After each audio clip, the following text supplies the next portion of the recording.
Biodiversity. जब alien visit करेंगे अर्थ को तो चकित रह जाएंगे देख करके 3 लाख बीटल की स्पीसीज़ को, 28,000 फिश की और 20,000 आंट ऑर्किड की स्पीसी को। बायोडाइवर्सिटी के बारे में एनसीईआरटी लिखा है, combined biodiversity at all level of biological organisation. Diversity heterogeneity exist करती है not only species level but all from micro molecule to biome. Biodiversity term तुम्हारा पॉपुलराइज किया था सोशियोबॉलोजिस्ट एडवर्ड विल्सन ने।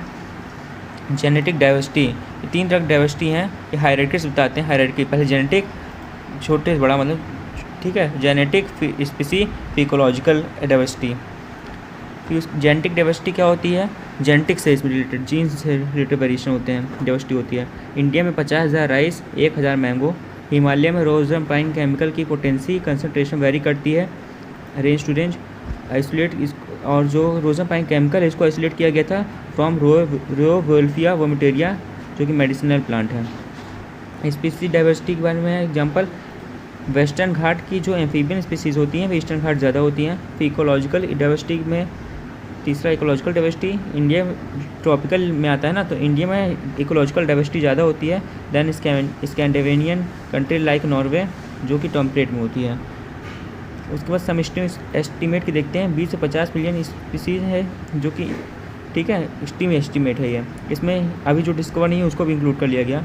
रॉबर्ट में के अकॉर्डिंग 7 मिलियन स्पीसीज़ हैं जो कि मोर कंजर्वेटिव साइंटिफिकली साउंड एस्टिमेटेड है। आईयूसीएन 2004 जिसमें 1.5 मिलियन स्पीसीज़ हैं। International union for conservation of nature and natural resource इसका फुल फॉर्म है। अभी आइडिया नहीं कितनी स्पीसीज डिस्कवर होने बाकी हैं। Inventory of temperate is complete as compare to tropical. ऐसा क्यों है, टेम्परेट की इन्वेंट्री ट्रॉपिकल से कंप्लीट क्यों है, क्योंकि जहाँ ट्रॉपिकल में सोलर एनर्जी है। जब सोलर एनर्जी ज़्यादा तो प्रोडक्टिविटी ज़्यादा मतलब इनडायरेक्टली बायोडाइवर्सिटी ज़्यादा। और ट्रॉपिकल में जो होता है कि अनडिस्टर्ब इन्वायरमेंट रहता है मिलियन ऑफ ईयर के लिए, लेस सीजनल फ्लक्चुएशन होता है, वेरिएशन होता है, मोर कांस्टेंट प्रोडक्टेबल इन्वायरमेंट होता है जो कि प्रमोट करता है नीच स्पेशलाइजेशन को, इसकी वजह से ग्रेटर बायोडाइवर्सिटी होती है। वही टेम्परेट में देखा जाए तो डिस्टर्ब्ड होता है, फ्रीक्वेंट ग्लेशिएशन होता है। और speciation is a function of type, species बनने में समय लगता है। जब डिस्टर्ब्ड है, फ्रीक्वेंट ग्लेशिएशन हो रहा है तो स्पीसी कहाँ से बन जाएंगे। फिर out of total species 70% animal हैं, स्पीसीज़ हैं, और लेस देन 22% प्लांट हैं। 70% एनिमल, 22% प्लांट। अब 70% एनिमल में से 70% इंसेक्ट हैं, इसलिए कहा जाता है 10 में से 7 एनिमल तो इंसेक्ट ही होगा। फिर उसके बाद एक फैक्ट है, नंबर ऑफ फंगी जो हैं वे combined species of fish, amphibian, reptile, mammal ज़्यादा हैं।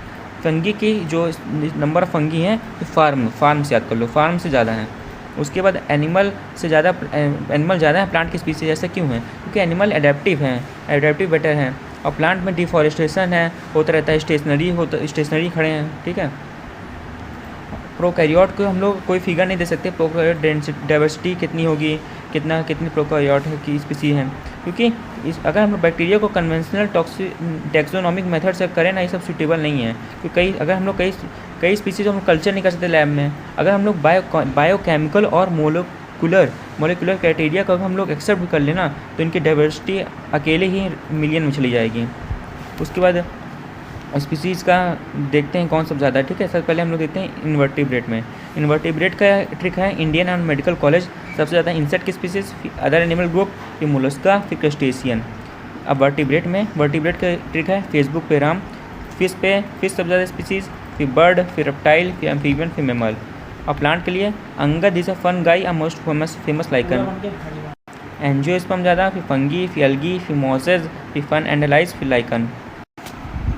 इंडिया जो है वे लैंड का, पूरे वर्ल्ड के लैंड है उसको 2.4% एरिया कवर करता है, ठीक है। और इंडिया की जो ग्लोबल स्पीसीज डाइवर्सिटी है वे 8.1% है, मतलब जितना लैंड कवर करता है उसको 4 गुना मान लो अप्रॉक्स, 2.4 से 8.1% इतना। और India 1 of 12th mega diversity country है, इंडिया 8th नंबर में आता है। इंडिया में प्लांट की स्पीसीज़ टोटल 45,000 है और एनिमल की स्पीसीज़ 90,000 है। 45,000 में से 1 लाख अभी येट टू बी डिस्कवर्ड है, और एनिमल की 3 लाख की स्पीसी अभी डिस्कवर करने बाकी हैं। मतलब प्लांट की 45,000 है तो 45,000 का दुगुना 1 लाख, और एनिमल की 90,000 है, 90,000 का तिगुना 3 लाख। अब हम बायोडाइवर्सिटी का पैटर्न देखते हैं। पहला पैटर्न हम लोग देखेंगे जो है heading latitude gradient. Species diversity decrease करती है जब हम इक्वेटर से पोल की तरफ जाते हैं। इक्वेटर लो लैटीट्यूड में है और पोल हायर लैटीट्यूड में है। फिर उसके बाद हम लोग देखते हैं plan to maintain mount plan जो प्लेन होता है, प्लेन समतल ज़मीन, वे उसमें स्पीसीज डाइवर्सिटी कम होगी और माउंटेन नहीं प्लेन में स्पीसीज डाइवर्सिटी ज़्यादा होगी क्योंकि ज़मीन है ना। और माउंटेन ऊपर हाई एल्टीट्यूड यहाँ माउंटेन हाई एल्टीट्यूड में है तो वहाँ स्पीसीज डाइवर्सिटी कम होगी।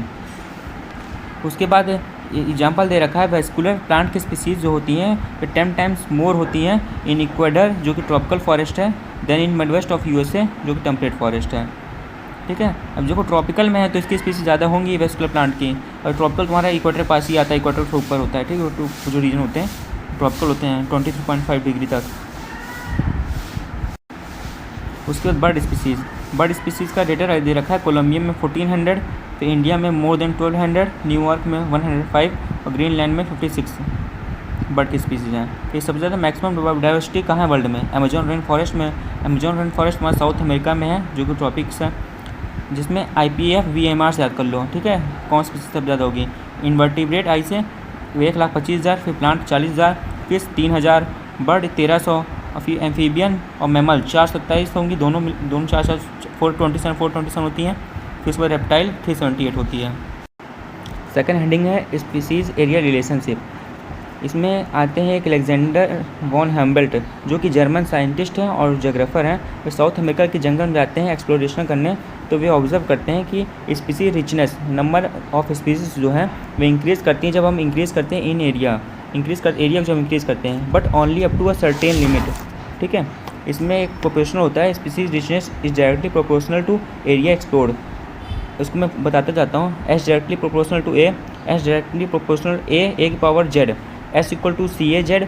और इसका जो ग्राफ बनेगा रेक्टेंगुलर हाइपरबोला बनेगा, इसको कन्वर्ट करेंगे लॉग में तो log S equal to log C plus Z log A, ये स्ट्रेट लाइन ग्राफ बन गया। ठीक है, अगर हम लोग S इक्वल टू CA की पावर Z बनाएंगे तो रेक्टेंगुलर हाइपरबोला बनेगा, और वहीं log S equal to log C plus Z log A को बनाएंगे तो स्ट्रेट लाइन बनेगा।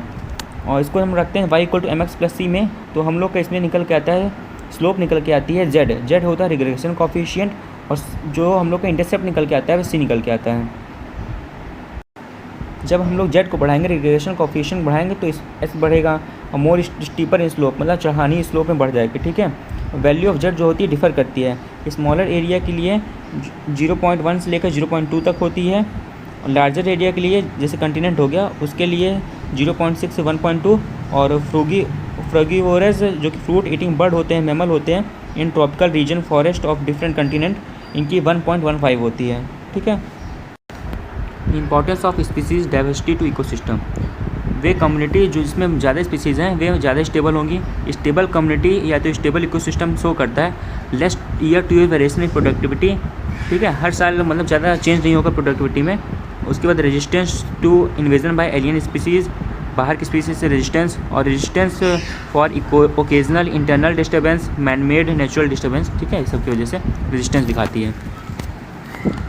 फिर डेविड टिलमैन एक्सपेरिमेंट करते हैं आउटडोर प्लॉट में, तो वे फाउंड कर पाते हैं कि वे प्लॉट जो कि ज़्यादा डाइवर्सिटी वाला है उसके पास ज़्यादा स्टेबल प्रोडक्टिविटी होगी। Increase diversity contributed to higher productivity, ज़्यादा डाइवर्सिटी होगी तो हायर प्रोडक्टिविटी होगी।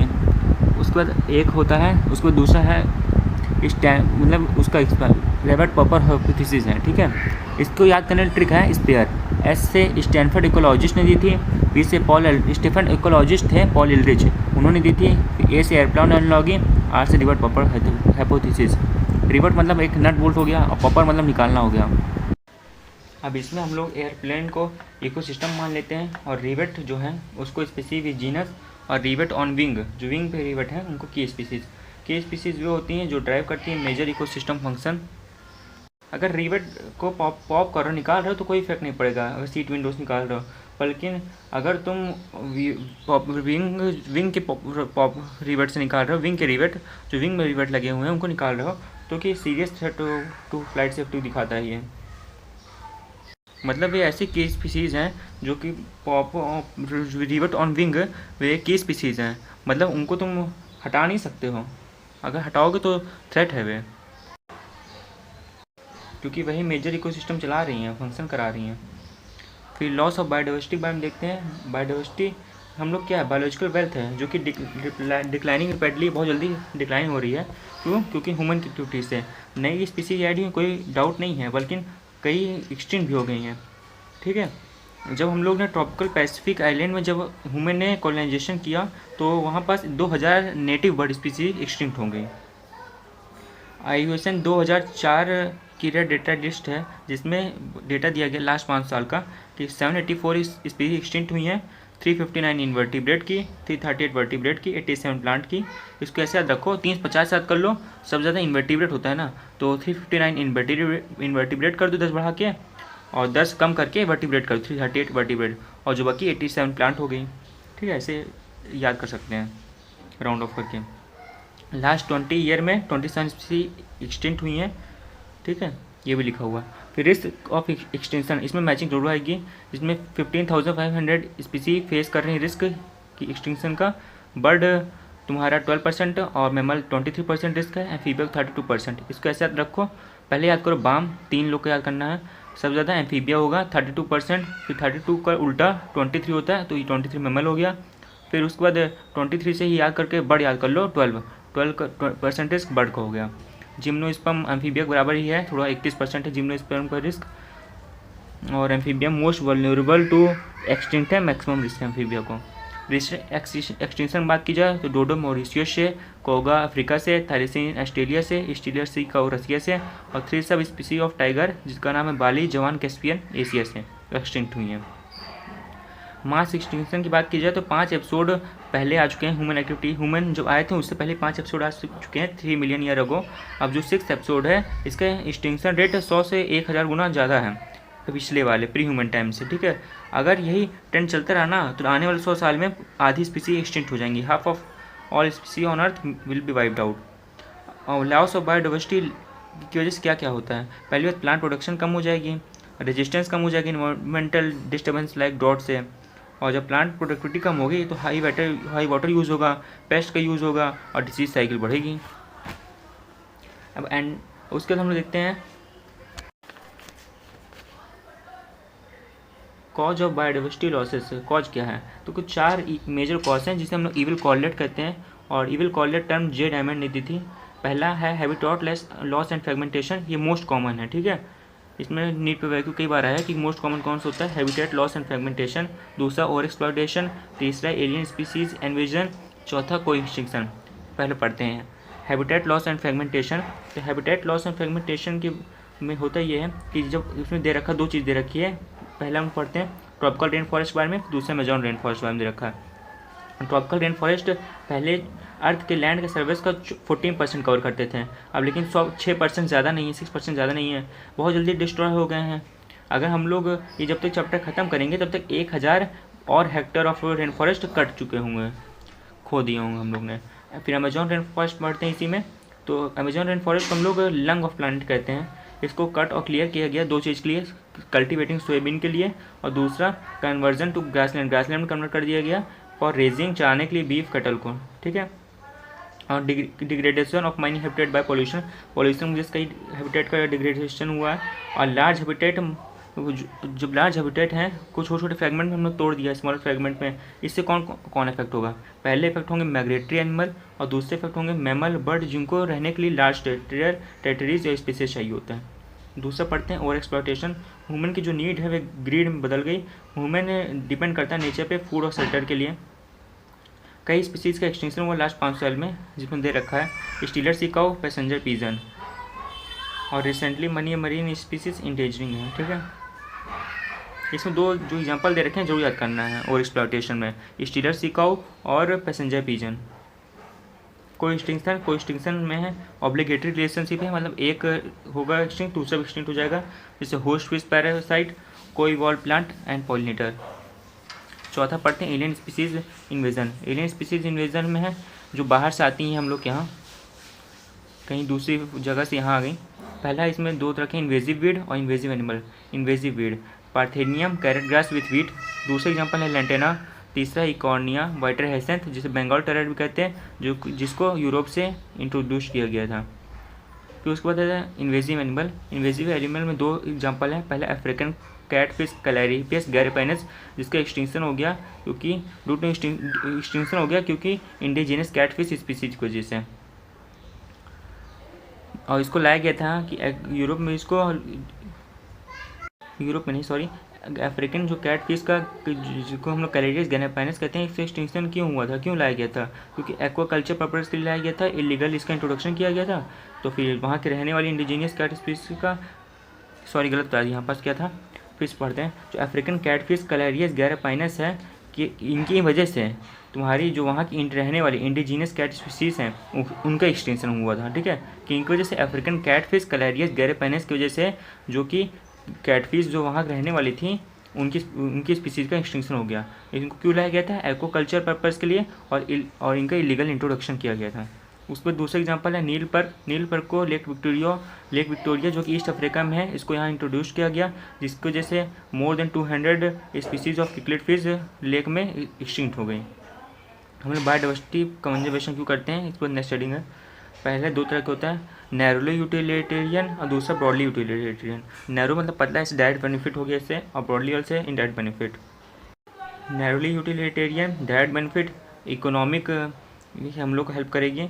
इसमें क्या मिलेगा, जैसे fibre, firewood, food, construction material, industrial product में जो टैनिन, लुब्रिकेंट हो गया, रेजिन हो गया, परफ्यूम हो गया, ड्रग मेडिसिन। ठीक है, डायरेक्ट बेनिफिट मिल रहा है। मोर देन 25% ड्रग प्लांट से बनाई जाती हैं, डिराइव की जाती हैं। 25,000 स्पीसीज ऑफ प्लांट कंट्रीब्यूट करती हैं ट्रेडिशनल मेडिसिन में। और ट्रॉपिकलिज्म देखा जाए तो कई मेडिसिनल यूजफुल प्लांट है जिसको अभी एक्सप्लोर करना बाकी है।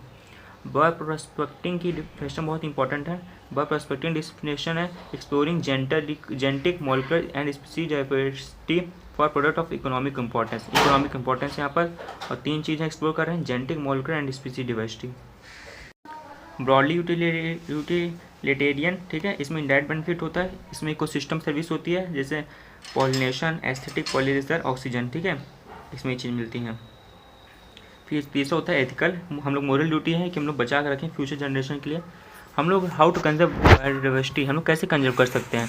2 तरह से, एक्स सिटू कंजर्वेशन होता है, in situ conservation. Ex situ conservation में ऐसे याद कर लो, इसके एग्जांपल, एक्स मतलब पहले बाहर, एक्स में बाहर होता है, इन मतलब अंदर होता है, एक्स मतलब ऑफ साइड, मतलब हम लोग इंडेंजर्ड स्पीसीज़ को कंजर्व करते हैं। यहाँ पास इनकी अर्जेंट नीड है, मतलब इनको अभी अर्जेंट नीड है, ये इंडेंजर ख़त्म होने ही वाली हैं, तो इनको लोग क्या करते हैं, हम लोग एक्स मतलब बाहर, हम लोग नेचुरल हैबिटेट से इनको निकाल के कहीं और ले जाते हैं। ठीक है, वहाँ रखते हैं। और इसका एग्जांपल, इसके 4 तरह के दे रखे हैं एनसीईआरटी में। पहला है, ऐसा करो, पहले वाइल्ड लाइफ सफारी है, फिर उसके अंदर जूलॉजिकल पार्क है, उसी के पार्क के अंदर बॉटनिकल गार्डन है। Wild life safari, zoological park, botanical garden, और वहीं पास कायरो प्रिजर्वेशन बना रखा गया, कायरो प्रिजर्वेशन। ठीक है, ऐसा कर लो। कायरो प्रिजर्वेशन क्या होता है, लो टेम्परेचर होता है, -196 डिग्री सेल्सियस में, लिक्विड नाइट्रोजन में हम लोग कंजर्व करते हैं सब चीज़ें, जैसे सीमन हो गया, एम्ब्रियो हो गया, एग के लिए इन विट्रो फर्टिलाइजेशन होता है, पॉलन सीड बनाते हैं, सीड बैंक बनाते हैं, प्लांट के लिए टिश्यू कल्चर हो गया।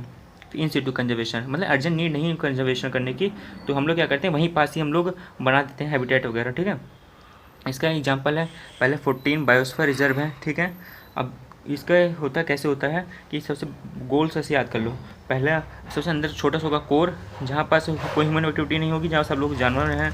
उसके आगे उससे थोड़ा बड़ा रेडियस करोगे तो बफर जोन होगा, जहाँ रिसर्च के लिए यूज़ किया जाता है, फिर उससे बड़ा रेडियस और बड़ा रेडियस, फिर ट्रांजिशन जोन होता है जो जहाँ पास ह्यूमन सेटलमेंट होते हैं, ह्यूमन लोग रहते हैं। फिर दूसरा है इसमें सेकंड ग्रुप क्या होता है, मतलब कल्चरल है, ट्रैक्ट ऑफ फॉरेस्ट वर्स उनको साइड कर दिया गया है सम्मान देने के लिए, रिलीजियस रिलेटेड होता है। ठीक है, इसमें 4 दे रखे हैं, पहले Khasi and Jaintia hill in Meghalaya, Aravalli hill in Rajasthan, western Ghat और region of Karnataka and Maharashtra, Surguja, Chandra and Bastar area of Madhya Pradesh.